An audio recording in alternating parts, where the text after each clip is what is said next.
Picture this: thousands of soldiers marching toward an impenetrable fortress, not with reckless charges, but with chilling precision and mind-bending strategies designed to crack open even the mightiest walls. Ancient siege warfare wasn't just about strength. It was a high-stakes game of wits where cunning commanders turned dirt, fire, and even animals into weapons of war. Today, we're pulling back the curtain on 20 of the most insane tactics ever used in siege battles, strategies so audacious, so clever, they'd make even modern generals stop and take notes. From tunnels that collapsed entire city walls to flaming pigs sent charging into enemy lines, these weren't just battles, they were spectacles of human ingenuity. And by the end of this video, you'll see why sieges were less about brute force and more about outsmarting your opponent in ways you'd never expect. So buckle up, we're diving into the shadowy, treacherous world of ancient siege warfare, where every move could mean glory or total ruin. The Trojan horse might be the most famous trick in history, but it was far from the only time deception shattered an enemy's defenses. Imagine this: a group of soldiers, their armor hidden under ragged cloaks, blending into a crowd of desperate refugees fleeing a war zone. Once inside the city gates, they'd signal their comrades waiting outside, turning sanctuary into slaughter. It wasn't just about hiding in plain sight. Siege commanders mastered the art of psychological warfare. They'd spread rumors of plague among their own ranks to lure defenders into a false sense of security or stage fake retreats to draw enemies into deadly ambushes. The real genius, understanding human nature, knowing that fear, greed, or even mercy could be weaponized. One Roman general even ordered his men to play dead on the battlefield, only to spring up and attack when the enemy came to loot their bodies. These weren't just tricks, they were calculated traps, proving that in siege warfare, the sharpest tool wasn't always a sword, it was the enemy's own assumptions. And while the Trojan horse captures our imagination, history shows that the most effective lies were often the simplest ones, tailored to exploit trust at just the right moment.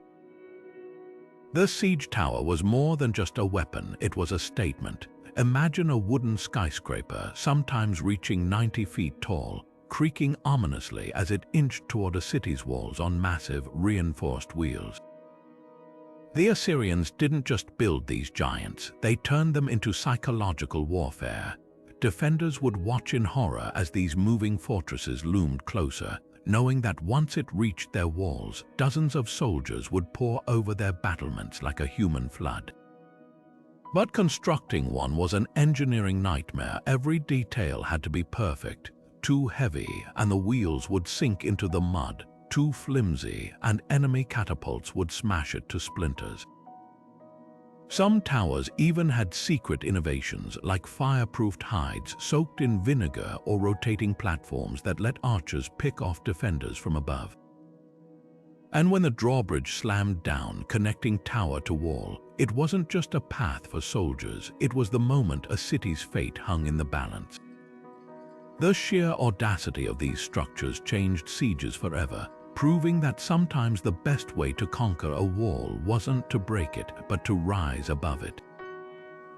When the first thunderous crash of a battering ram shook a city's gates, defenders knew time was running out. This wasn't just brute force, it was physics perfected. Early rams were simple logs carried by hand, but by the height of siege warfare, they'd transformed into monstrous machines, some weighing over 3,000 pounds. The secret wasn't just raw power, it was precision.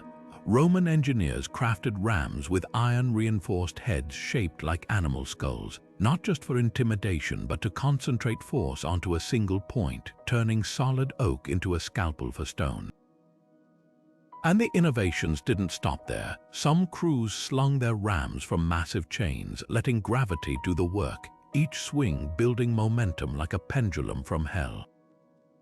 Defenders fought back with desperate creativity, hurling blazing tar to roast the wooden frames or dangling ropes to tangle the ram's rhythm. One Byzantine general even ordered his men to dump mounds of loose sand in front of the gates, a deceptively simple trick that absorbed the ram's energy like a sponge. But perhaps the most brilliant countermeasure came from defenders who dug tunnels beneath incoming rams, collapsing the ground beneath them mid-swing. Every thunderous blow was a gamble. Would the gate splinter first, or would the attackers run out of time, supplies, or nerve? The battering ram's legacy isn't just about shattered doors. It's a testament to how ancient warriors turned raw materials into instruments of terrifying efficiency. Beneath the chaos of clashing armies and raining arrows, another war raged entirely in darkness, where soldiers fought not with swords but with picks and shovels. Mining was siege warfare's deadliest game of chess, a race against time and detection. Attackers would dig tunnels deep beneath a city's walls, sometimes for months, their progress measured in inches. The Romans perfected this, carving out chambers under enemy foundations, then filling them with combustible materials like pitch and sulfur. When ignited, the resulting explosion could literally bring down entire sections of a wall. But defenders weren't helpless. The moment they heard the faint echoes of digging, they'd launch countermines, narrow tunnels of their own, dug to intercept the attackers. Imagine the terror of those underground battles, cramped passages, choking dust, and sudden clashes in pitch blackness, where the only warning of an enemy's approach was the scrape of a blade against stone. Some defenders turned the tunnels themselves into traps, diverting rivers to flood them or collapsing roofs to bury invaders alive. In one infamous siege, Persian engineers detected Roman miners by placing bowls of water on the ground. The faint ripples betrayed the digging's direction. What made mining so terrifying wasn't just the physical danger, it was the unpredictability. A soldier might survive 100 battles above ground, only to meet his end in a tunnel collapse he never saw coming. This was warfare stripped to its most primal. No glory, no grand charges, just dirt, darkness, and the ever-present fear that the next strike of your pickaxe could be your last. The sea itself seemed to catch fire when Greek fire entered the battlefield, a weapon so devastating, its mere appearance could scatter entire fleets. Picture Byzantine warships armed with bronze tubes spraying jets of liquid flame that clung to wood and flesh alike, burning even as desperate sailors plunged into the waves. Unlike ordinary fire, this nightmare fuel couldn't be doused with water. Some accounts claim it burned fiercer when wet, as if the ocean itself had turned against the victims. The terror wasn't just in the flames, it was in the unknown. The Byzantines guarded the recipe like a state secret, with emperors personally overseeing its production in hidden workshops. Ingredients like pine resin, naphtha, and quicklime have been guessed at, but the true formula died with the empire, and the delivery mechanisms pure ingenuity. Some devices worked like ancient flamethrowers, while others used grenades or even siphons mounted on ship prows to rain fire ahead of advancing forces. When Constantinople faced Arab sieges, Greek fire became the ultimate equalizer, incinerating entire fleets in minutes, its eerie glow visible for miles. But this power came at a cost. Mishaps were catastrophic. One recorded accident saw a Byzantine ship accidentally ignite its own fleet. The legacy of Greek fire isn't just about destruction, it's about the psychological edge of wielding something even your enemies couldn't replicate, a weapon that blurred the line between science and sorcery. In an era before gunpowder, it stood alone as the closest thing to absolute power, a reminder that in warfare, sometimes the most fearsome weapon isn't the one that kills, but the one that leaves survivors too terrified to fight back. Rows of rectangular shields snapped together with military precision, forming an armored shell that inched forward like some mythical beast. The Roman Testudo formation wasn't just a defensive tactic, it was a masterpiece of collective discipline, transforming individual soldiers into a single, unstoppable machine. Picture hundreds of men moving as one, their shields interlocking overhead and in front, creating a near impenetrable barrier against arrows, rocks, and even boiling oil. But what made the Testudo truly genius was its versatility.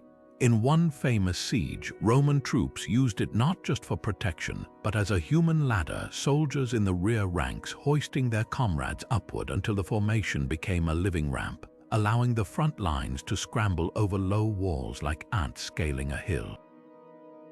The real challenge wasn't just physical endurance but mental synchronization. A single misstep, one shield out of place, and the entire tortoise could unravel under enemy fire. That's why only the most disciplined legions could pull it off seamlessly, often practicing for months before battle. And while it looked invincible, the Testudo had its weaknesses. Flaming projectiles could force gaps as soldiers recoiled from heat, and steep terrain made maintaining formation nearly impossible. Yet when executed perfectly, this living fortress demonstrated Rome's greatest strength, the ability to turn ordinary men into something far greater than the sum of their parts.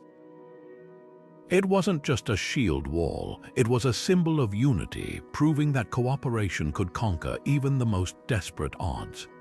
Nothing shattered discipline faster than the sight of an enemy army breaking ranks in apparent panic. But the smartest commanders knew that chaos could be as carefully staged as any battle line.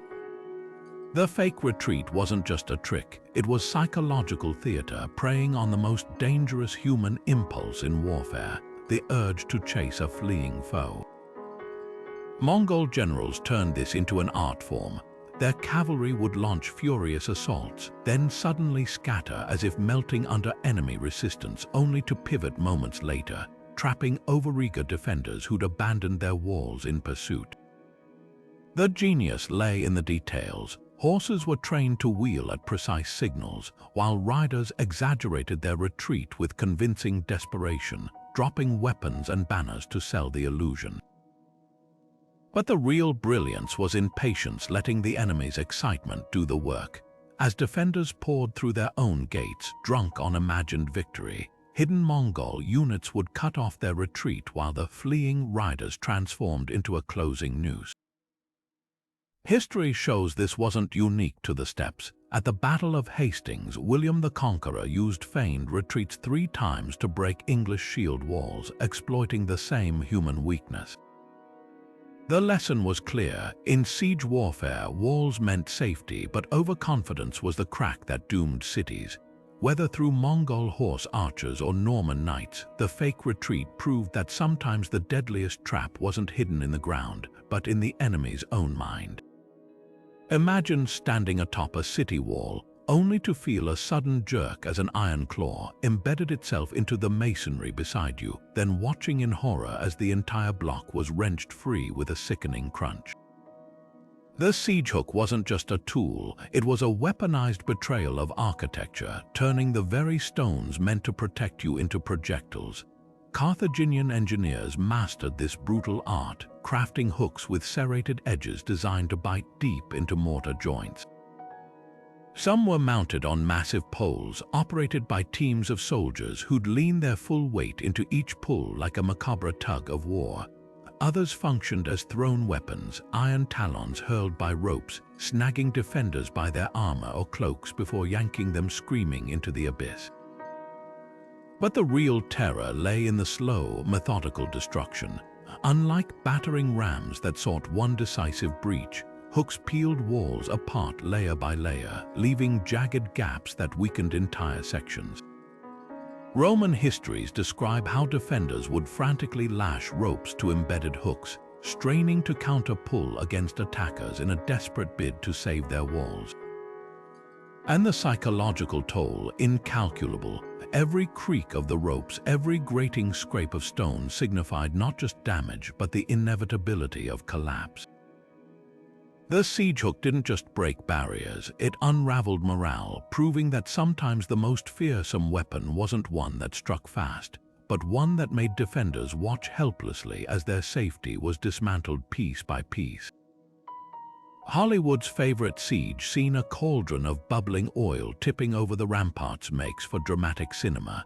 But the truth behind these terrifying defenses is far more complex and in some ways even more brutal. While oil was indeed used in rare cases by wealthy cities, most defenders had to get creative with what was at hand.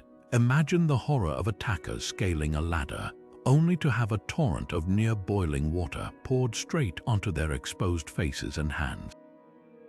But water was just the beginning. Some castle garrisons mixed in pitch or tar, which not only scalded skin but clung to it like burning glue, turning armor into a deadly oven.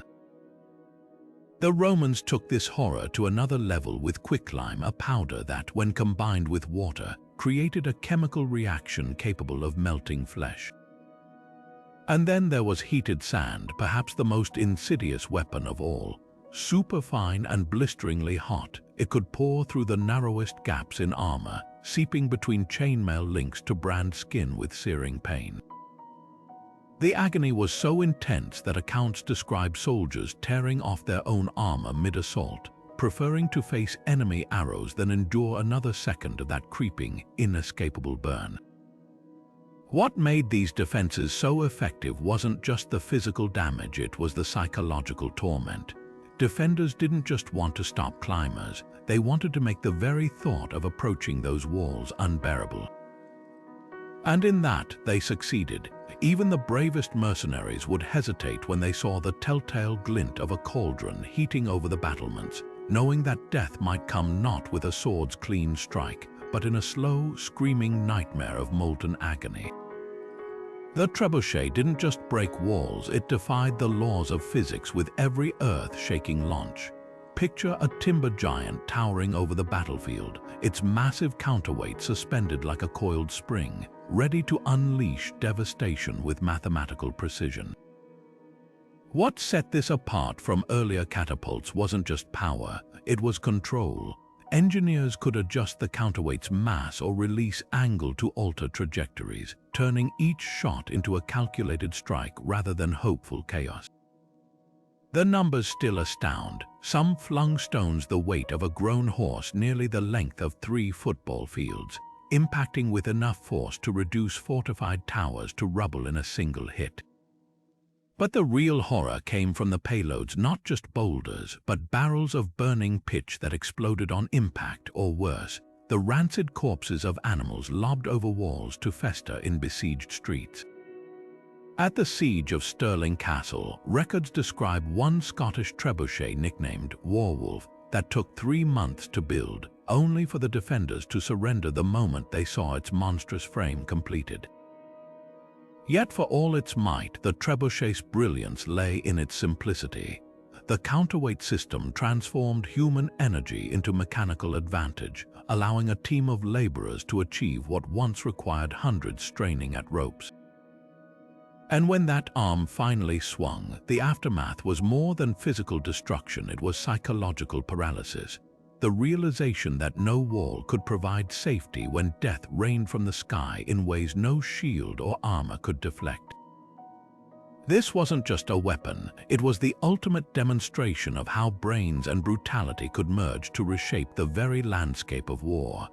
War pigs weren't just farm animals. They were weapons of mass confusion, set ablaze and unleashed like living torches. Ancient commanders knew elephants, the tanks of antiquity, had one fatal weakness, an instinctive terror of squealing, unpredictable creatures.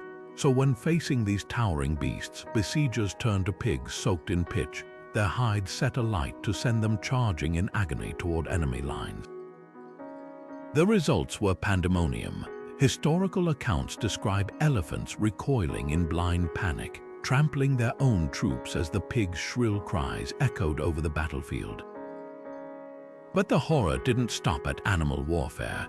In one Roman siege, defenders reportedly hurled flaming pigs from the walls onto wooden siege engines below, their burning bodies igniting the structures like grotesque firebombs. What made this tactic so unnerving wasn't just the cruelty, it was the unpredictability. Unlike arrows or boulders that followed calculated trajectories, These creatures ran in chaotic, pain-maddened zigzags, spreading flames wherever they collapsed. Some commanders even strapped crude spikes or iron plates to the pigs' backs, turning them into makeshift battering rams that could gore soldiers while still aflame. Yet for all its shock value, the strategy had limits. Wind could extinguish the flames, or worse, send the pigs wheeling back toward the attackers. And while ancient writers like Aelian relished the dramatic imagery, evidence suggests it was a tactic of desperation, less about military efficiency than psychological theater.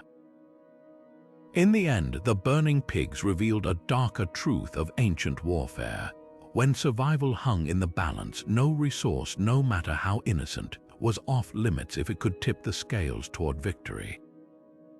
The island city of Tyre thought itself untouchable, surrounded by towering walls and half a mile of open sea. Its defenders laughed as Alexander the Great's army stalled on the shoreline. But what followed wasn't just a siege. It was one of history's most jaw-dropping displays of stubborn ingenuity. Faced with a fortress that literally couldn't be reached, Alexander refused to accept defeat. Instead, he ordered his men to tear down the entire mainland city of Old Tyre, its rubble becoming the foundation for an impossible bridge across the Mediterranean. For 7 grueling months, thousands of soldiers hauled rocks and timber into the waves under relentless arrow fire, their progress measured in feet per day as the causeway inched forward like some ancient, painstaking miracle. The deeper they built, the more dangerous it became. Tyre's ships harassed the workers with flaming projectiles, while divers sabotaged the structure beneath the waves. But Alexander countered with floating siege towers, turning the man-made peninsula into a moving battlefield. When the final stretch proved impossible due to deep water and strong currents, he commandeered every ship in the region to form a floating extension surrounding the island like a noose. The moment his battering rams finally touched Tyre's walls, the psychological blow was as crushing as the physical one. This wasn't just military engineering, it was a statement carved into the sea itself. No obstacle, natural or man-made, could outlast the will of a leader who refused to take no for an answer.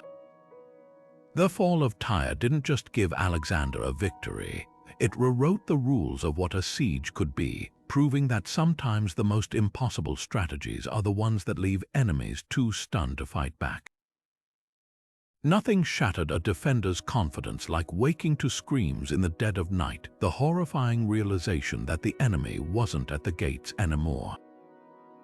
They were already inside. Night assaults weren't just attacks, they were psychological masterstrokes, turning darkness itself into a weapon. Julius Caesar understood this better than most. Before storming a Gallic fort, he ordered his men to blacken their armor with soot and wrap their weapons in cloth to mute even the slightest metallic clink. Every footstep was placed with agonizing care, each breath controlled to avoid the telltale plume of frost in winter air. The goal wasn't just stealth, it was near invisibility.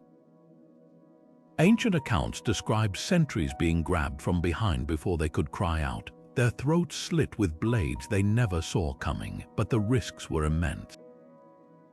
A single dropped shield, one cough at the wrong moment, and the entire operation collapsed into chaos. Some commanders took precautions to surreal extremes, troops biting down on leather straps to suppress involuntary noises, or scouts crawling ahead to memorize every twig that might snap underfoot. The payoff, absolute pandemonium. Defenders roused from sleep would stumble into corridors already swarming with enemies, unable to distinguish friend from foe in the moonlight. At the Siege of Cremona, historians recorded how attacking forces used the defenders' own password against them, whispering it as they infiltrated tents to slaughter soldiers still half asleep. What made night assaults so devastating wasn't just the element of surprise, it was the lingering terror afterward. No wall seemed high enough, no watch vigilant enough, when the enemy could dissolve into shadows and strike from nowhere. In the annals of siege warfare, few tactics carried such high stakes. A single hour of perfect silence could achieve what days of frontal assaults could not, proving that sometimes the deadliest weapon was simply the cover of night itself. High on a desert plateau, surrounded by cliffs so steep they seemed carved by the gods themselves, the fortress of Masada stood as the ultimate stronghold until Rome decided nowhere was unreachable. Nearly 1,000 Jewish rebels had turned this mountain into their sanctuary, defying the empire for 3 brutal years while the rest of Judea burned.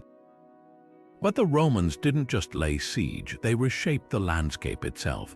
Thousands of enslaved laborers hauled earth and stones day and night, building a colossal ramp up the western slope, each basketful of dirt a death sentence in slow motion. The ramp wasn't just a path, it was a psychological weapon, rising inch by inexorable inch, a visible countdown to annihilation.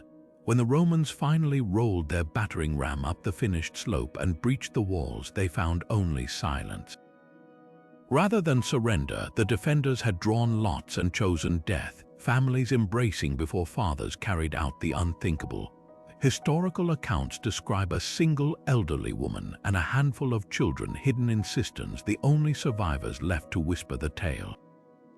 Masada wasn't just a military victory for Rome. It became a haunting symbol of defiance, proof that even in total defeat, the human spirit could refuse to kneel. The siege legacy lingers not just in the ruins on that cliff, but in the chilling question it forces us to confront. When faced with certain destruction, is there a line between courage and despair, or do they become one and the same? The ramp still stands today, a scar on the mountainside, and a monument to the lengths both conquerors and the conquered will go when survival is stripped down to its rawest, most terrible choices. Sapping was siege warfare in slow motion, a gritty, relentless grind where victory wasn't seized but clawed from the earth, one handful of dirt at a time.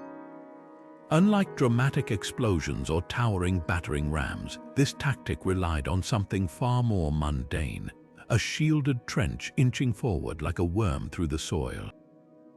Picture teams of sappers hunched in the narrow darkness, their wooden roofs slick with arrow impacts as defenders rained death from above. Every foot gained was a small triumph, every collapse a potential catastrophe. The Venetians knew this all too well during their assault on Constantinople's legendary walls. While their cannons roared overhead, teams of laborers worked silently below, carving tunnels so close to the foundations that defenders could hear the scrape of shovels through the stone. What made sapping so effective wasn't speed, it was inevitability. Like water-eroding rock, the trenches crept forward until defenders faced an impossible choice: abandon their posts to counterattack or stand helpless as the trench reached their walls, leaving them exposed to storming parties. And the Venetians added a cruel twist. Instead of just undermining walls, they filled finished tunnels with combustibles, turning the very earth beneath defenders' feet into a ticking time bomb. But the real genius of sapping lay in its psychological toll. For defenders, watching that creeping trench approach day after day was its own kind of torture, a visible reminder that time itself was the enemy. No battle cries, no glorious charges, just the quiet, terrifying certainty that every sunrise brought the axe one swing closer. A smiling envoy extends an olive branch, his words dripping with promises of mercy, while behind him an army waits in silence, fingers tight around hidden weapons. The Feigned alliance wasn't just deception, it was siege warfare stripped down to its cruelest truth. That sometimes the most impenetrable walls fell not to force but to a well-timed lie.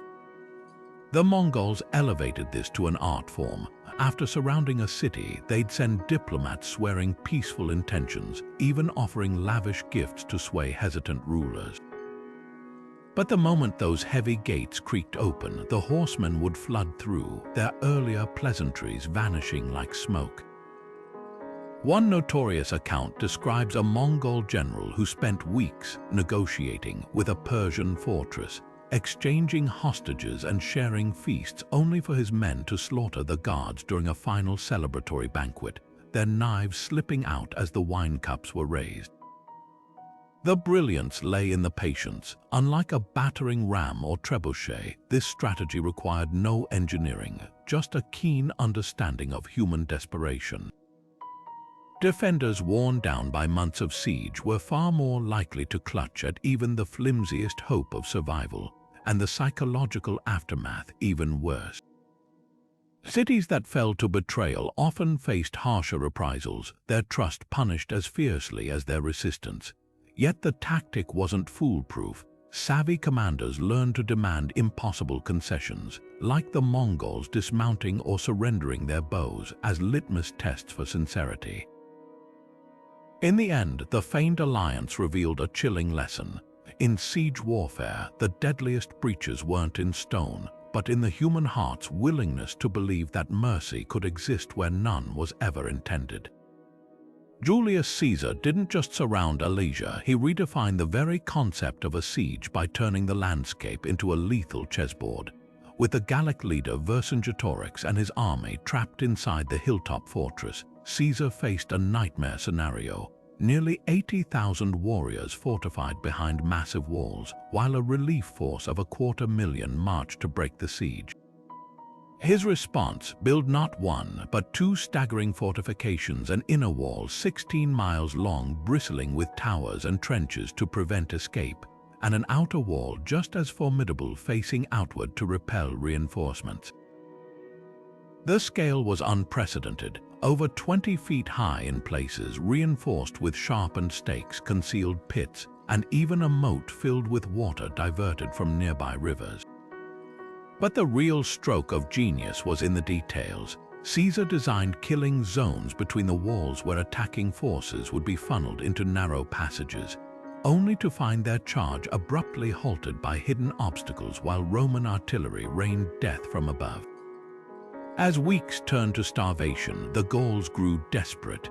Historical accounts describe warriors surviving on boiled leather while throwing their weakest over the walls rather than surrender. When the relief force finally arrived, the battle became a swirling nightmare. Vercingetorix's men attacking inward while allies hammered the outer defenses. Yet Caesar's legions held both fronts through sheer discipline and engineering. Climax came when Gallic cavalry attempted a daring night breakout through an unfinished section, only to be met by Caesar himself leading reserves in a countercharge that sealed Alesia's fate. This wasn't just victory through strength, it was a masterclass in total warfare where walls became psychological weapons, hunger served as an unseen ally, and every Roman shovel stroke tightened the grip of inevitability.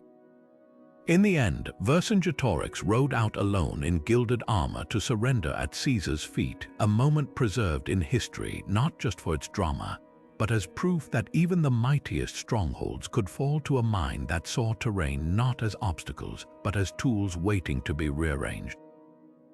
Beneath the flickering torchlight of Constantinople's besieged streets, a desperate gamble unfolded in utter silence, defenders vanishing through floors only to reappear like ghosts behind enemy lines. The Byzantines didn't just dig tunnels to escape, they weaponized the earth itself, carving a labyrinth of hidden passages that turned the Ottomans' greatest strength against them. Picture the shock of Ottoman sappers mid-dig when Byzantine soldiers erupted from side passages they never saw coming, turning cramped tunnels into slaughterhouses where swords clashed in choking darkness. But these tunnels weren't just for ambushes, they were lifelines. During the final days of the siege, as Turkish cannons pounded the walls, secret corridors allowed civilians and treasures to slip away under the noses of an encircling army. The brilliance lay in the design. Some passages doubled as traps, rigged with collapsing ceilings or sudden drops, while others led to camouflaged exits miles beyond the siege lines. One account tells of a Byzantine noble who staged his own dramatic surrender at the city gates, only for his family to vanish underground hours before their home was ransacked. For defenders, these tunnels offered something priceless, not just survival, but the power to control the narrative of their own defeat. Even in retreat, they forced invaders to question every victory, never knowing if the enemy was truly cornered or simply melting into the shadows to fight another day. The lesson was clear: when walls failed, the earth itself could become both shield and sword, proving that sometimes the most effective escape route wasn't one that ran away, but one that circled back to strike where least expected. The true masters of siege warfare knew this brutal truth. A terrified enemy was already half defeated. Before the first stone struck a wall, cunning commanders launched invisible assaults, not on fortifications but on the human spirit. The Assyrians turned terror into theater, stacking pyramids of severed heads just beyond arrow range so defenders would wake each morning to the sight of their comrades' lifeless faces grinning back at them. But psychological warfare wasn't always bloody. Some besiegers played the long game, catapulting baskets of ripe fruit over starving city walls, just enough to tease starving defenders with what they couldn't have, turning hunger from an ache into torture. The Mongols took psychological manipulation further, capturing messengers only to release them later after forcing them to witness fabricated atrocities designed to spread panic through enemy ranks. Perhaps the cruelest innovation came from General Sun Tzu's playbook. During one siege, he ordered his men to play music and feast loudly each night within earshot of the trapped garrison. Their laughter and clinking cups a constant reminder that while defenders starved, the besiegers lived in plenty. And when all else failed, there was the ultimate mind game, letting a few escapees flee the city, only to spread tales of impending doom to neighboring settlements. These weren't just tactics, they were calculated assaults on hope itself, proving that the strongest walls crumble fastest when those defending them no longer believe victory is possible.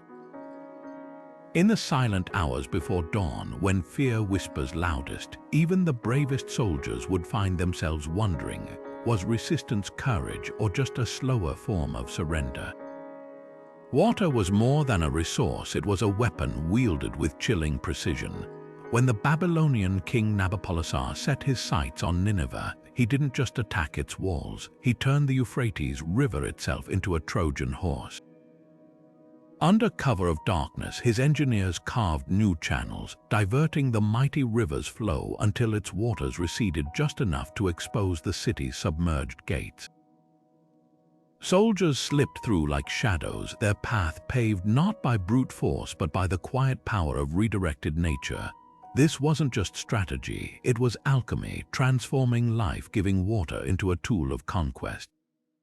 But the horror didn't end there. Some besiegers took water warfare to even darker extremes, dumping animal carcasses or toxic minerals into wells to poison entire populations. Imagine the desperation of a city watching its last clear spring turn foul, knowing each sip might bring agony instead of relief. The Romans perfected a subtler cruelty during their siege of Numantia, damming nearby streams to create artificial droughts while their own legions drank freely from guarded reservoirs. The message was unmistakable: surrender or watch your children choke on dust. What made water sieges so devastating wasn't just the physical toll, it was the psychological torment of witnessing your most basic necessity weaponized against you. Defenders would ration drops like gold, while attackers lounged just beyond the walls, bathing in abundance. In the end, these tactics revealed a grim truth about ancient warfare. Sometimes the deadliest siege engine wasn't a tower or a ram, but a simple shovelful of dirt in the right place, redirecting fate as easily as a river's course. From flaming pigs to double-walled traps, ancient siege warfare was a brutal ballet of brains and brutality, a relentless chess match where every move carried life or death stakes. These 20 strategies prove that victory rarely went to the strongest, but to those who could outthink, outlast, and outmaneuver their opponents in ways that still leave us stunned today. Whether it was Alexander defying the sea itself to reach Tyre or the silent horror of sappers clawing through darkness beneath fortress walls, these weren't just battles, they were masterclasses in human ingenuity under pressure. The real legacy of siege warfare isn't just in the ruins left behind. It's in the lessons etched into history. That desperation breeds innovation, fear can be weaponized, and no wall is truly unbreakable when faced with sheer stubborn creativity. So next time you stroll past an ancient fortress, take a closer look at those weathered stones. Each chip and crack whispers secrets of psychological warfare, engineering marvels, and the unyielding will of those who fought to defend or conquer them. Which tactic left you awestruck? The Trojan deception, the terror of Greek fire, or the chilling patience of starvation sieges? Drop your thoughts below, and if you're hungry for more historical deep dives into the minds of ancient strategists, hit that subscribe button. After all, history's greatest stories aren't just about what happened, but how people fought, schemed, and survived against impossible odds. And trust us, we've only scratched the surface of what the past has to teach.